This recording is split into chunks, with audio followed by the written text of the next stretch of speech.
I want to welcome you to the Pro Mindset Podcast. The Pro Mindset Podcast is all about diving into the headspace that results in championship performance. High-performing athletes, winners, have this mental flow and have a positive headspace for their performances and success. Join me, Craig Domann, sports attorney and NFL agent, on this podcast. I will interview pro athletes, college athletes, football coaches, and sports personalities. Together, we can discover how you can get in the flow and have your own pro mindset.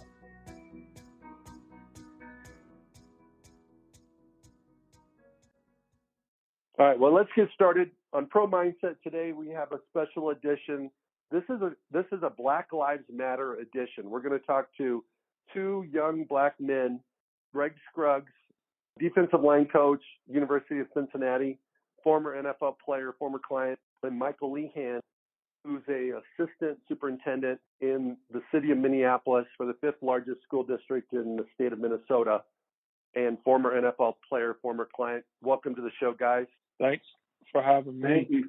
Let's get started. Let's jump to Mike first. Michael, you live in Minneapolis. You grew up in Minneapolis. You went to college at the U. You went away for 7 or 8 years to experience your NFL journey, and now you're back in the school system in a position of leadership. Go back to when you were a young man. Share with our audience a situation where you were wronged, you were unfairly treated by the police or by people of authority. Just to kind of give a geographical backdrop, where I grew up here in Minnesota was about 15, 20 minutes outside of Minneapolis and in the city of Hopkins. And during my time when I graduated high school, there was not many people that looked like me. And certainly I can think of one teacher that I had who was not even my teacher, just me knowing during my K-12 experience in Hopkins that looked like me, that was a person of color. But as far as your question around the experience that I had, there's a couple of experiences that stand out to me. One of which is I am a product of interracial adoption, meaning that obviously being a black male is adopted by a white family. And there was a time in which I had hair on top of my head and which required me to get it cut periodically. And so at that time we went to cough cutters, went in the store, and even walked back to the chair. And as I was sitting in the chair, there seemed to be a lot of discussion behind me and people kind of looking over, pointing and so forth. And then the person who was the stylist came back and had the manager with them and said, we don't cut this type of hair in this store.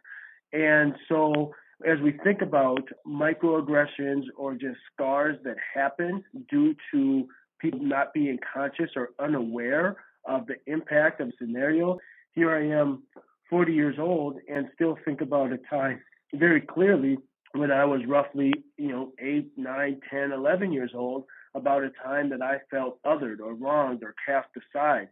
The other time was we had something called the Raspberry Festival in downtown Hopkins. And I remember being there with my brother, and there was a white guy that just started yelling at us that said, "Go back to Africa, go back to Africa." And, at that time, again, relatively young, not really knowing what that meant and, why am I being singled out and, coming to the understanding that due to the color of my skin, that I'm less than, that I don't belong. So those are two experiences that really come to mind as we think about just being othered or being isolated as a result of the color of my skin. Okay. Greg, your turn. Yeah, I think, as I listen to Michael speak, I think it's, blatantly obvious that this is real, right? He didn't make that up. Obviously, a traumatizing situation that's been bothering him for quite some time and probably will continue to bother him. It's just indicative that this stuff is real. Racism, prejudice, discrimination is real. And so for me, it started when I was the first time that I knew or felt racism was when I was 7 years old, playing outside. This one child on the street was upset and had dropped the M-bomb with a hard ER. Now, mind you, I'm 6 or 7. My whole family had been listening to hip-hop, rap music, unedited. So it's not like I hadn't heard it before. And I had been around people who had used the term in our own community, but I had never heard it with such hate. in the heart. And at the time, I didn't process it, but now I can look back on it and realize that she was a direct product of their parents. So that's the first time that I got caught. And then the mom came marching down the street and said, use it with the same type of anger and hurt right in front of our house in the middle of the street in a predominantly black neighborhood. And so from that point on, I realized that this was real. And so you get that at 7 years old, all fast forward all the way to a few weeks ago, where I was in a parking lot of a store in the middle of a state I won't name, just for protection state, to protect people, but in the parking lot. Now, this area was a predominantly white area. I get it, I'm well aware, and I had to pull over to take a call. So I parked in the back of the parking lot, but not so far away that it was out of place or out of touch. And I got out, and I had doors open on my car, and I was walking around doing something. And up strolls a sheriff just to come check me out. Drove slowly past my car, kept going, stopped a little bit, flipped back around, drove back past my car, slowly peeking in, peering in, and then drove off. Didn't patrol the lot, didn't do anything, whatever. Now, to the average person, they say, well, you don't know what that would have been. You don't know what that could have been. But to any person who says that to me, I can make the argument on anything that you're going to tell me. Well, he might have got a call about a suspicious vehicle. Well, why is this vehicle suspicious? It's a white vehicle with no tinted windows in a parking lot of a pretty large box store with several other vehicles. Why is that vehicle suspicious? There's nothing about it. It's got stock rims. Nothing suspicious about it. There's only one thing that could make that vehicle suspicious. I don't have a flag. I don't have a tag. I don't have anything hanging off my. There's only one thing that could make that vehicle suspicious. Or maybe he was just checking out the area. Well, if he was just checking out the area, why did he go stroll up and down each aisle of the box store? And so we don't have enough time on the podcast, Craig, for me to give you every experience. And there have been traumatic experiences that they happened when I was younger. It took me being older to understand how those experiences affected me or what was occurring during those experiences. So that was the first moment at 7 years old that I realized that racism was real and prejudice, I should say, that was racism. But prejudice, which is what the other incident was, still exists to this day. Well, Greg, let's move into the NFL world and let's jump to Mike real quick. Michael, when you were playing with the Saints and the Dolphins and the Browns, did you ever experience an episode of unfairness, oppression, mistreatment, suspicion? I can't necessarily speak to something really overtly in the league, but one thing that I think about is just that terminology of owners, right? You think about owners of NFL teams and the owners, and with a industry that's predominantly people of color and certainly black males, and to use the terminology owners. And then you have a combine, which essentially is measuring every single piece of a human and ranking them. And then you, as a player, you have a ranking, and then you go to teams, and you're more of a position than you are of a individual entity. So really, what I'm suggesting is just the whole process of being a player is dehumanizing, and that's not. And I don't want to suggest that every owner or every general manager is racist or that a coach is racist and they don't value their players. That's not at all what I'm suggesting. But as you think about the NFL as a process, as an organization, from the combine and ranking and value, stratifies humans, and by doing so, inherently, it creates a taxonomy of less than.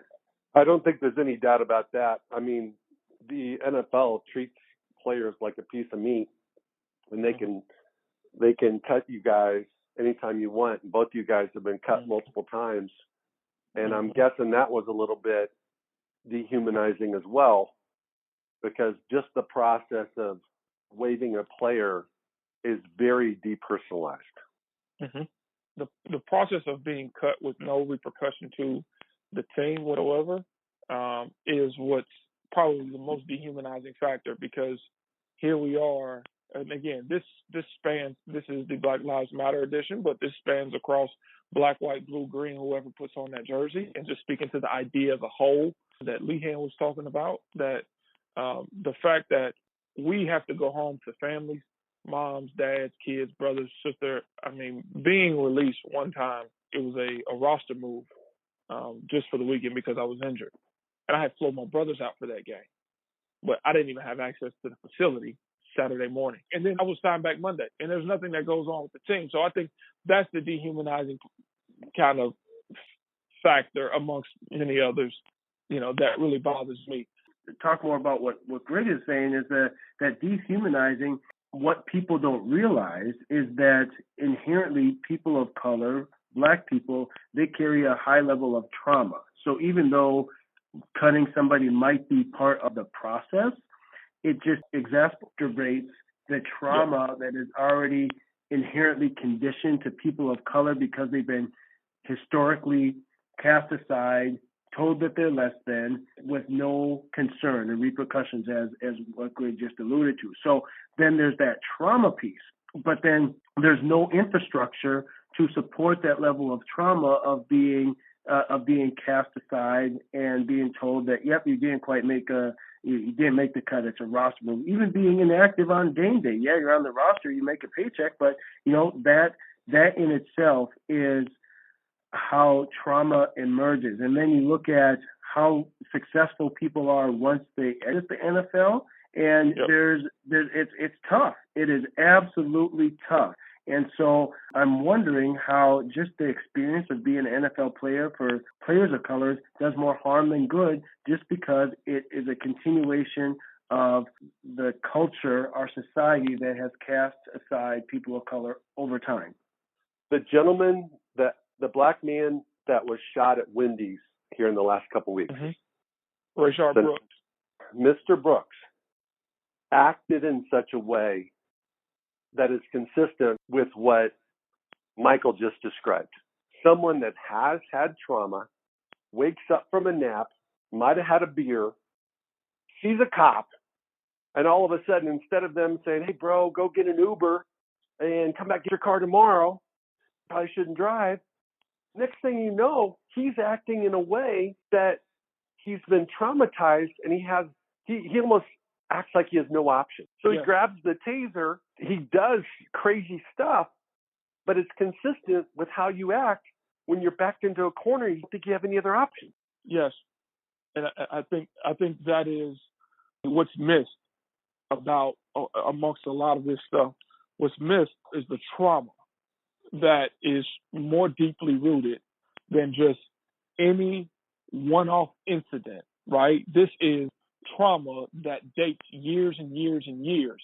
And from the onset, right, literally from the onset of our people, our ancestors being on this land. And so that trauma is led to submission.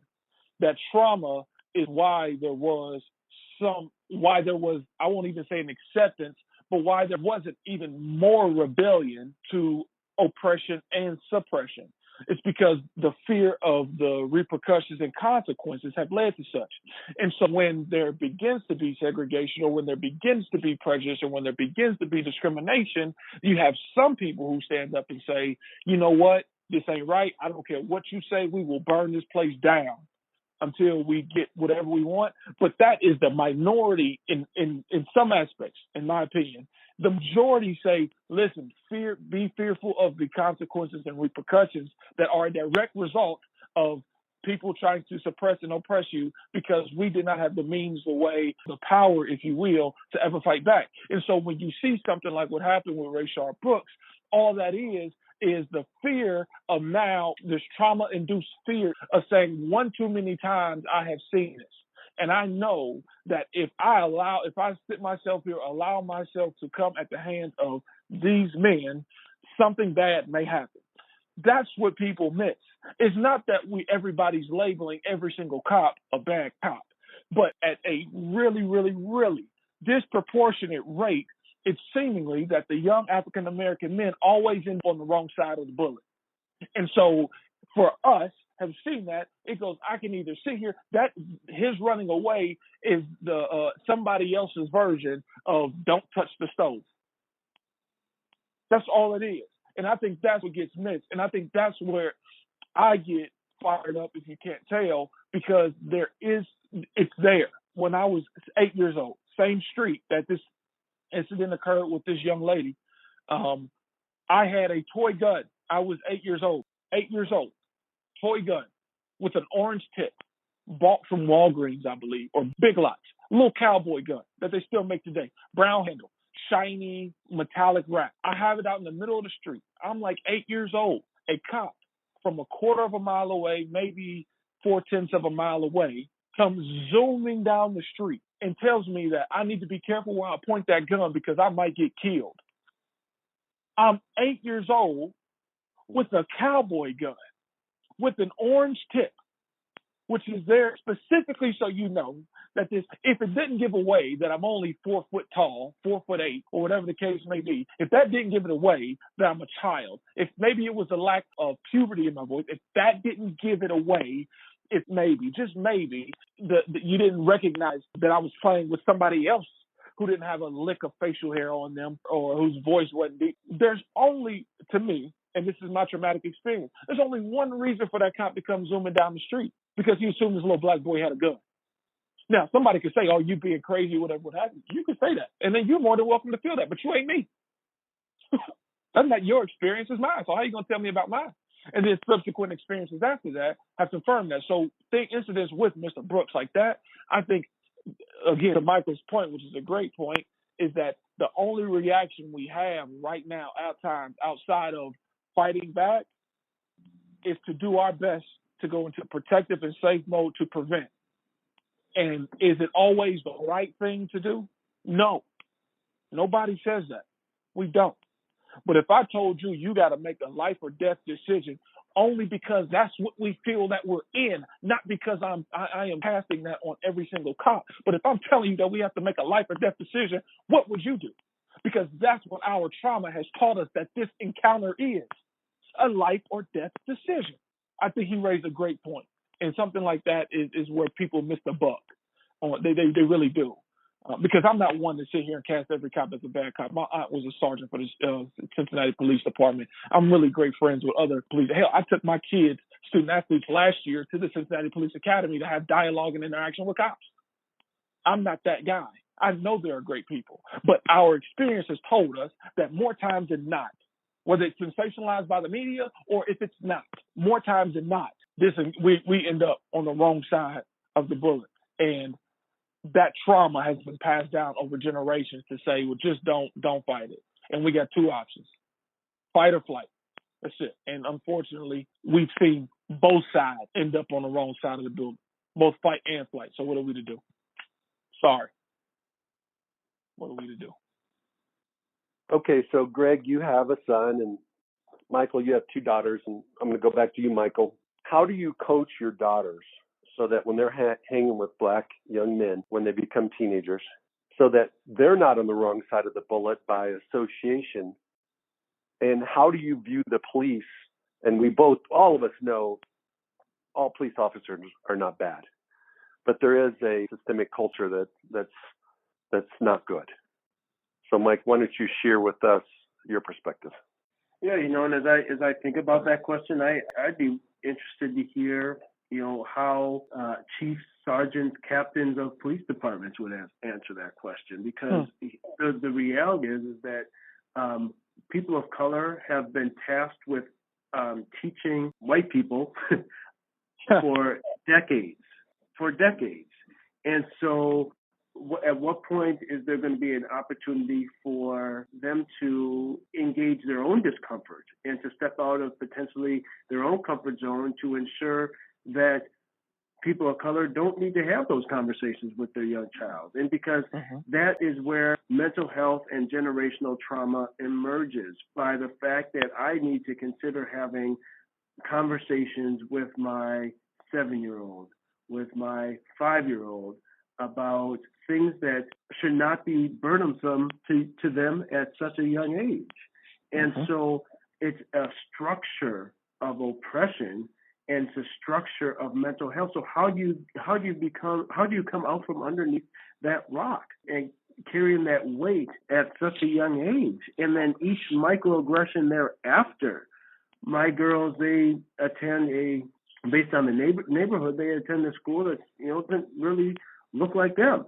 And so then they say, well, my hair, why is my hair curly and my friend's hair is straight? Why do I have tan or brown or black skin and my friends don't have? And then I need to tell them, oh, by the way, because of your skin, you need to be mindful of this, and see how, and when their frontal lobe hasn't developed to be able to quantify or to even unpack what that even means.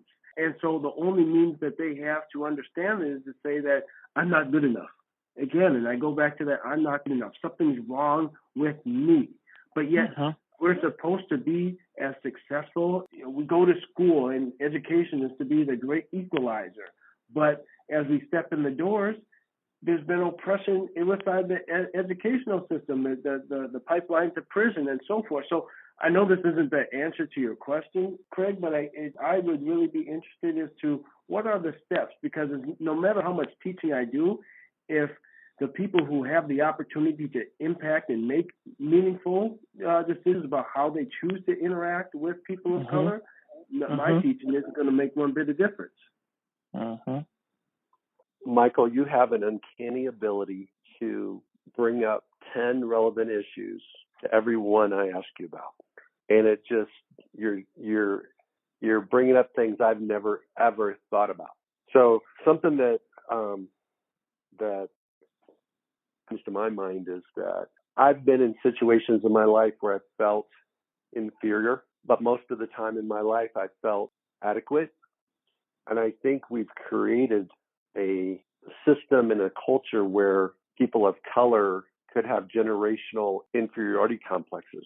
And that's what you kind of described with your daughters, the situation they may be dealing with as life unfolds, and they learn more and more about the history and learn more about what they can't, shouldn't, or should do in society. And that blows my mind.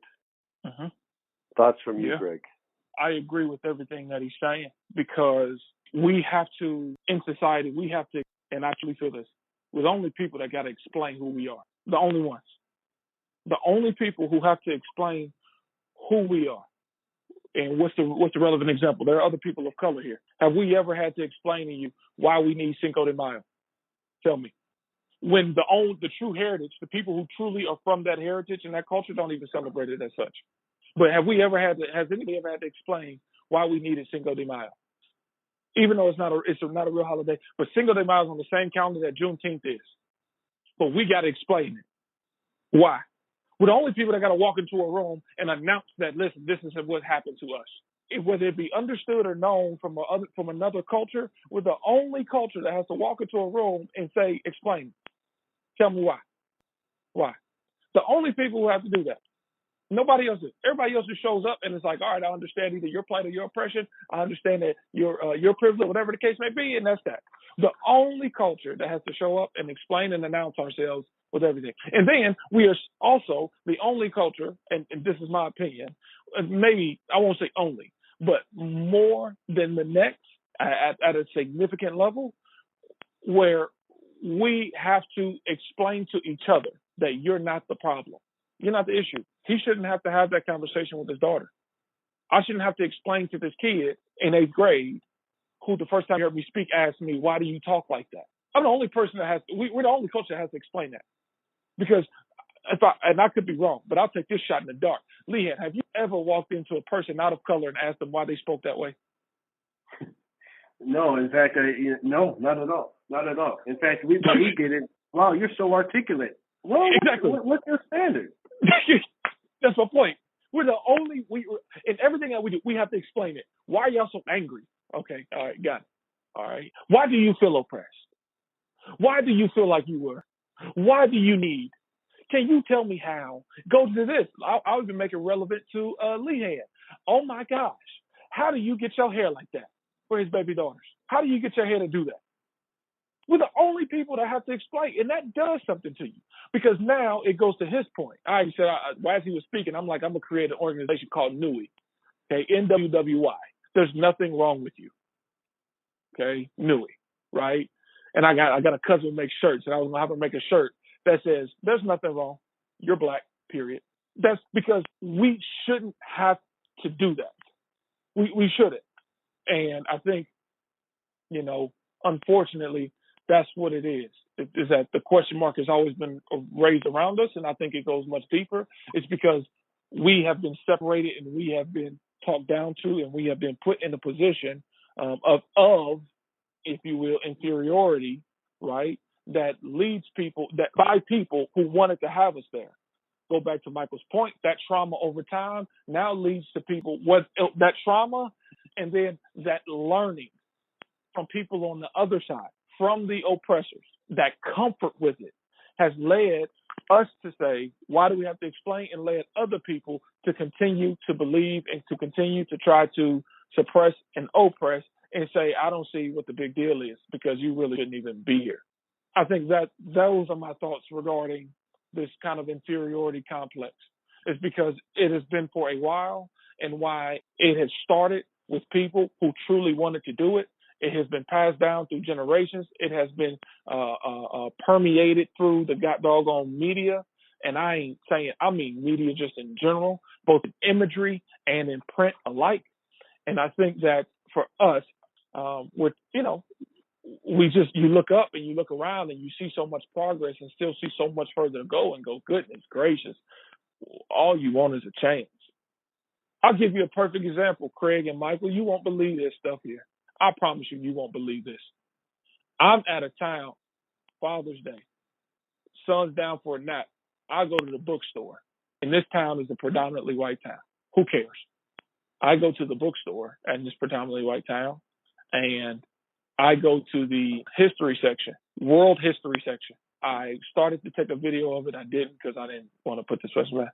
There was one book by a black author about black history. One. In a bookstore. And this wasn't your mom and pop bookstore. No. This is a really, really decent sized bookstore. I should say decent sized bookstore. Sliding doors at the front. Those aren't our mom and pop shops. In the world history section. Because I'm like, you know what? I'm just going to go and I'm going to see what I can find. I just want to see what I can find. I'm going to pick it up and I'm going to read it. Because I'm going to continue to educate myself on history. Not one. And people wonder why we feel inferior. Because it is systemic that we've been told that you really don't matter. This was just last week, Craig, Mike. This was just last week. The world history section. Not one book, especially given the times. I can understand if Mr. Floyd was killed yesterday. I can understand if he was killed 2 days ago. If all these things hadn't happened, you would think that there would be some type of trigger that will go off, and whether it be biased or not, who cares? At least on the surface, to me, it seems like you give a damn, but you clearly don't. You would think they say, man, you know what? We got to push these out.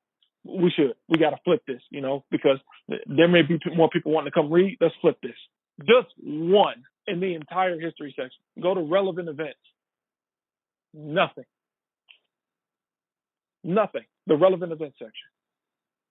That's why we feel inferior, Craig. We ain't making this shit up. That's what pisses me off the most about anything. Is not the people who say, well, you shouldn't, da-da-da. To be quite honest with you, I think those people are set in their ways, and we can't have a discussion with them anyway. And I think Lehan would agree. He is very intelligent. We can recognize those people quickly. The ones who you can talk to them for 13, 14, 15, 20 years, and that's not going to change. Anybody who really is aware, we see those people quickly. It's the people who say, well, you don't really need that, do you? Is it really that big of a deal? Those are the ones who piss off, because those are the ones who truly perpetuate this inferiority complex, or this kind of inferiority. For them, they've gotten comfortable with this superiority. What you're talking about is there's critical race theory, and there's one of the tenets it's called whiteness as property, and that is where the superiority complex really comes in. Critical race theory, whiteness as property. is one of the tenets that really talks about that notion of being superior and so forth. And the other thing, as I was listening, that the challenging piece is, how you feel inferior is because even if you excel and do well and get a job that you're incredibly qualified for, then you're discounted by saying, well, it's just affirmative action. They only got this job based on affirmative action. So at what point does affirmation ever come for people of color?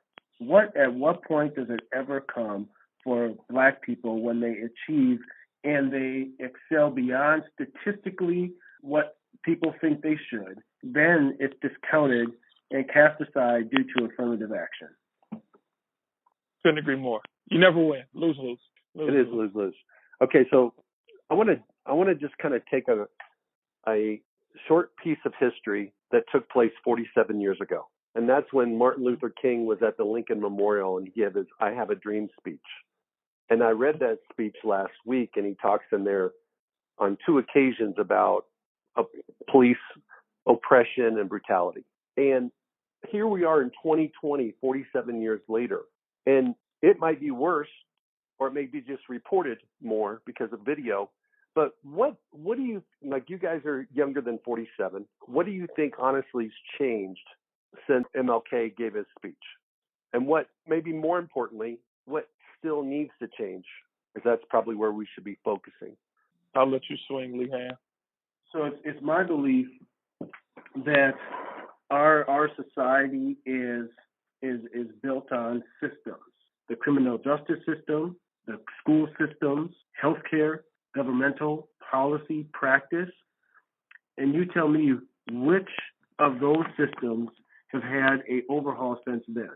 And if the answer is none, therein lies your answer to the question.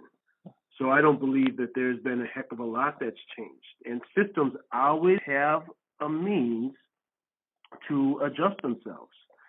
Some people, and I don't want to get into politics, but some people would suggest that when Obama was elected, we were living in a post-racial America for 8 years. And if our society is a system and our government is a system, now we have somebody in office who has only reminded us the vast perspectives that rest within this country. So as we look at, in order to, and you have to be a system thinker in order to really discern to the extent how change has happened and what change looks like. And so there's something that's called the iceberg thinking model. And you look at events. What are the events that have happened?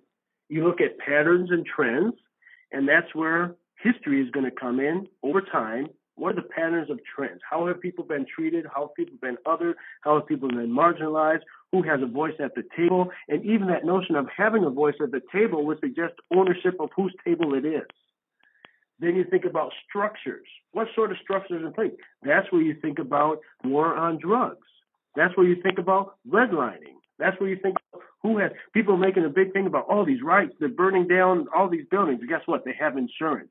And I guarantee you, anybody that I've talked to, I've said, I guarantee you this is an opportunity for gentrification within the areas of which has been harmed by the riots. It's going to be gentrified. In 3 to 5 years, let's take a visit, and I guarantee you I will be right. And then the mental models. So we think about events, patterns and trends, structures, mental models. What are the inherent beliefs that people hold? And so once you work your way down this thinking model, therein lies your answer. People's hearts and minds need to be changed. They need to be influenced. And if those people who have been influenced don't have a seat at the table to bring about some structural change is not going to happen.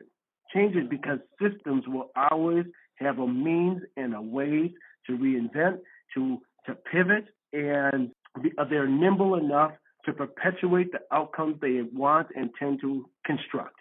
I couldn't have said it better.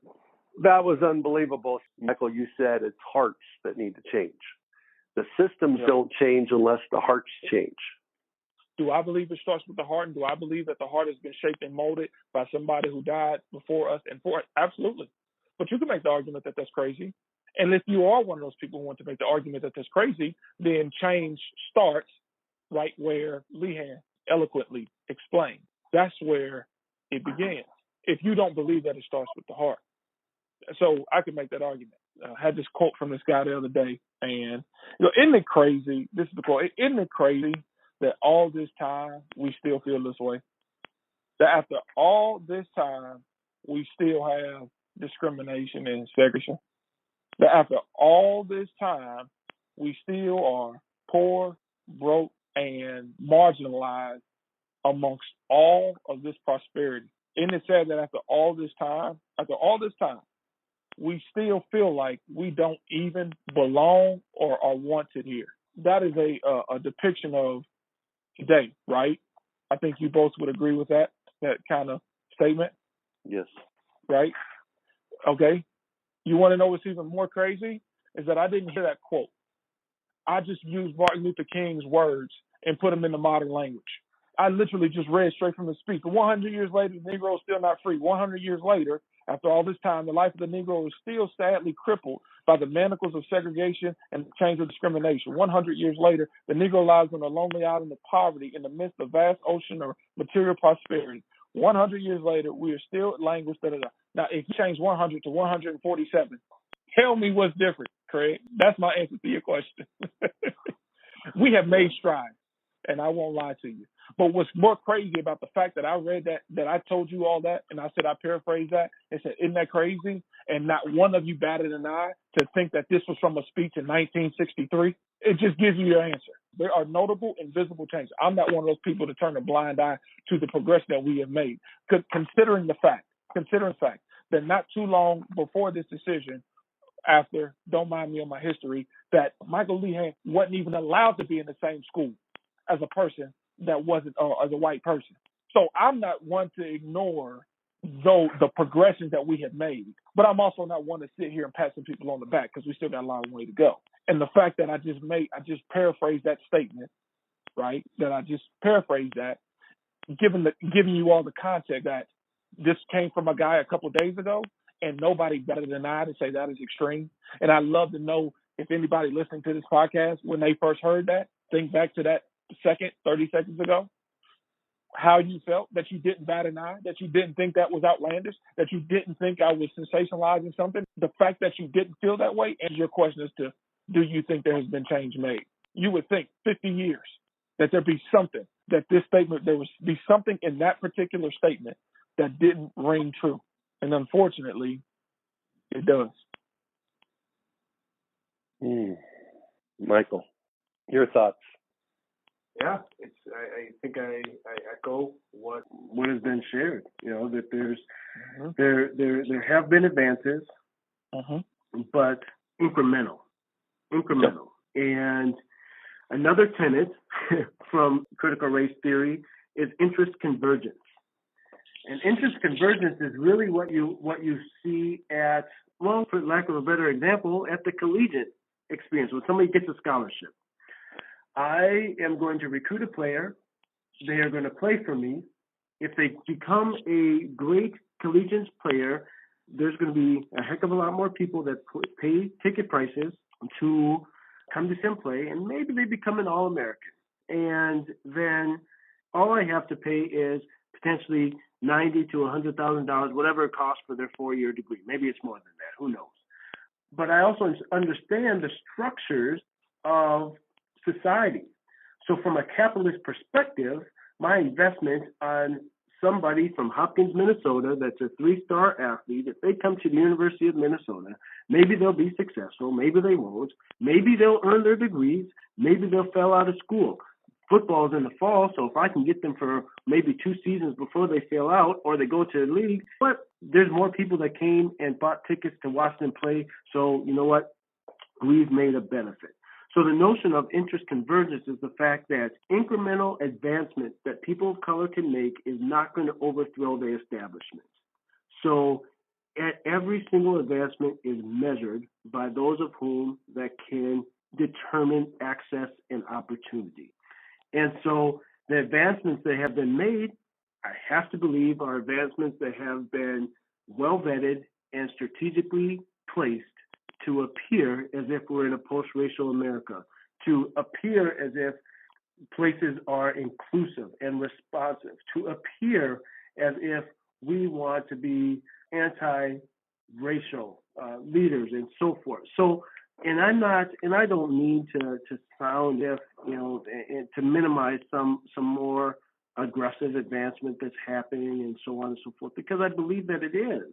But I don't also want people to rest on their laurels to suggest that, we're doing these people a favor, because the reality is that trauma is still real. The reality is that I still see people crossing the other side of the street when I'm walking down the block, that I still see people locking their car doors, and that I still feel like I need to minimize myself. And I'm not as big or as muscular as Greg, but that I still need to minimize myself and shrink my shoulders when I go into different audiences, so I don't appear to offend or impose people. And so these are just conditions that still have to operate by today. And to your question earlier, Craig, is the fact that, so what sort of lessons need to be taught around how to stay safe and not be on the wrong side of the bullet in 2020? And so, these are all true.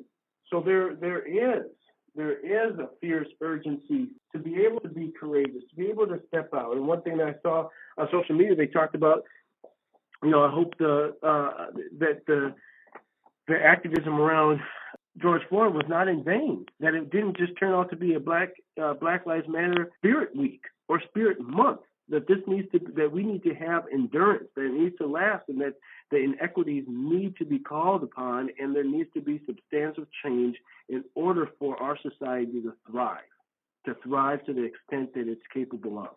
Yeah, and I think Craig, and as I was listening to Lehan talk, I think I had two thoughts. I might not get to the second one because it just slipped my mind. But the first one is this: you want to see real change. I think the greatest measurement of change is when you start to see the advancements made, increment or not, when they are proactive advancements, not reactive.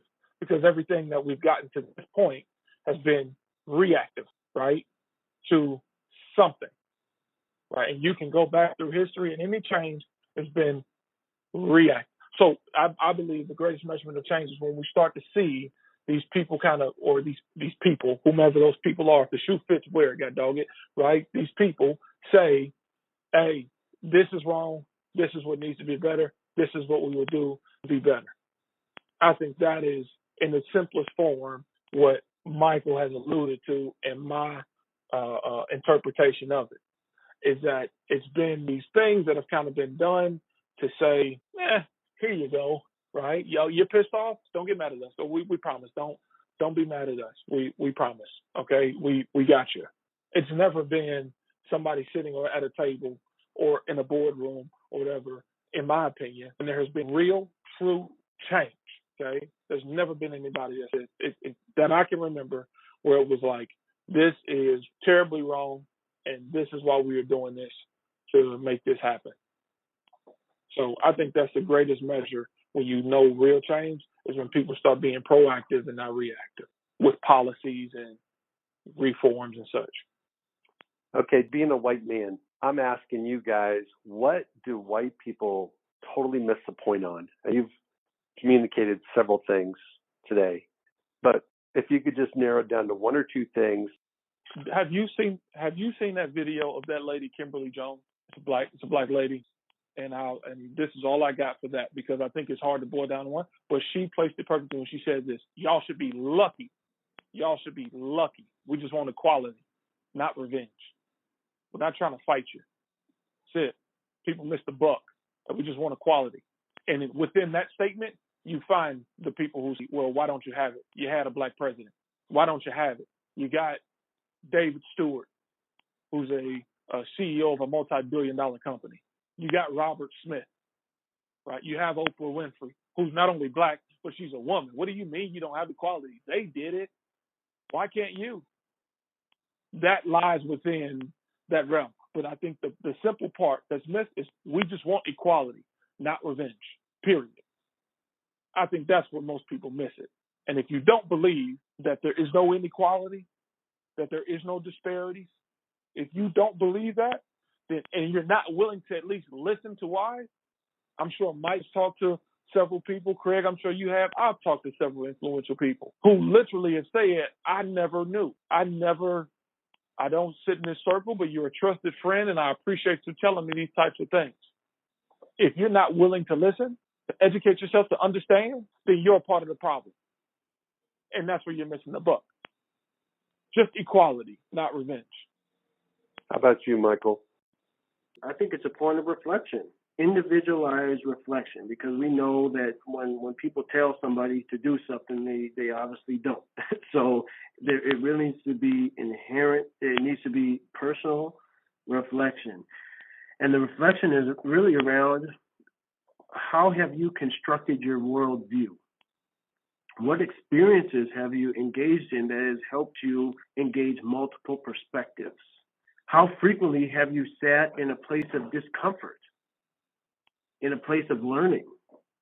And if you have not had discomfort and you're often in a place of comfort, you're not really ready to learn, because rights have never been civil to me. Just the fact that we need to be heard, need to have a place, need to be valued, and so I think it's an individualized point of reflection about how frequently have I been in a place of comfort. I don't know what comfort is, because I spend more time thinking about how I'm being received in different places than that of truly enjoying my time. And how have we let social media construct our reality? One thing up here is that you'll see how many people have been arrested for looting or arson. Primarily, it's been white folks, but in the news would tell you that it's 100% black folks and people of color. So where are we getting our information, and are we certain that the information is accurate? It's more about just being ready and positioning oneself as a learner and being reflective about how their world has become constructed. Gentlemen, you guys were both unbelievably candid, informative, honest. But if there's anything else you would like to say, go for it, and then we'll wrap this up. I'm good, Craig. I'm good. I appreciate you. I do. I appreciate you. I appreciate the people who want to have the conversation. But other than that, I think more people in this world need to lead with love. First and foremost, follow up with a listen. That's all I got. Try to throw out a bunch of solutions and things like that. I think now it just takes a lot more time than just sitting here with you two and giving some parting words. But what will always carry, both now and forever, and has carried, is lead with love and then follow up with a listen. Yeah, and I would to even echo that and build on that would just be that ultimately one's charge needs to be caretakers of the human spirit. And if you are aware of what your human spirit needs and you're mindful of what others might need, naturally we're going to make this a better place.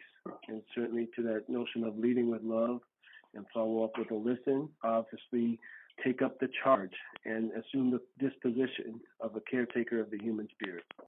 In the words of Martin Luther King in his I Have a Dream speech, which is an unbelievable piece of art, he talks about we can never be satisfied as long as.